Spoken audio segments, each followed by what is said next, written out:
toolbox, you can see that all of these are filled up right to the line, counting in for the meniscus. Okay, we had to clean off the cuvette before we put it in. Okay. Alrighty.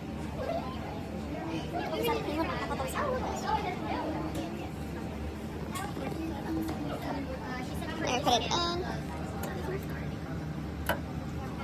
We're going to close the lid. And then we're going to come up here. Zero it out.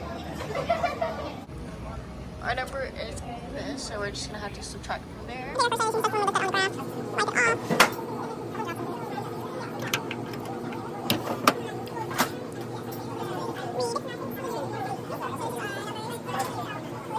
Done scanning our sample. We're going to remove it and close the door, and you only want to keep the door open when you're moving samples. We have these numbers on here, and then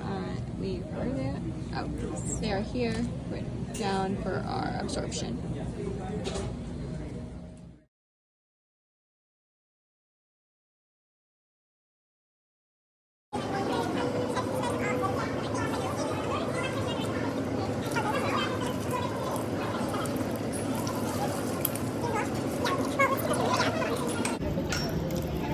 Be sure to clean up any volumetric flasks or beakers that you use to contain any of the solutions we used today, and clean up any spills throughout the experiment.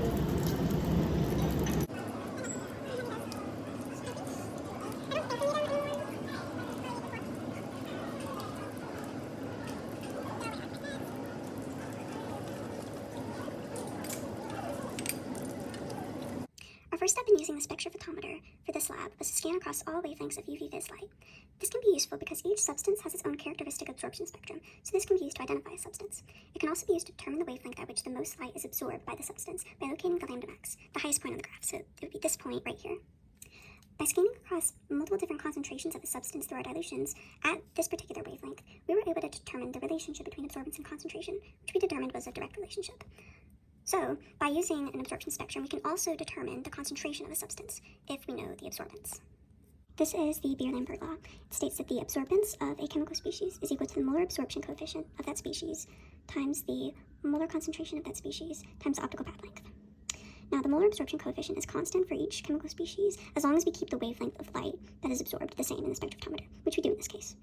And the molar concentration is found by dividing the moles of solute by the liters of solution, so we just calculate molarity as we have been.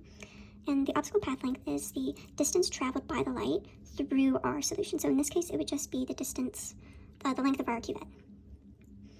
Now, the absorbance is measured by finding the difference in the initial intensity of light that is shot through the solution, that is measured before it goes through the solution, and subtracting the final intensity of the light after it has traveled through the solution. Now, because in our case, the wavelength and the chemical species is kept constant, and we use the same dimensions of cuvettes in our spectrophotometer, absorbance and concentration essentially have a direct relationship. Now, in this experiment, we're only interested in the absorbance level of the actual chemical species in all of our solutions. So this is why we had to zero the absorbance of the water in the solution from the absorbance measured of the actual chemical species in the solution. If we hadn't done this, if we hadn't subtracted that absorbance value, the absorbance value measured would be slightly larger than what is actually accurate.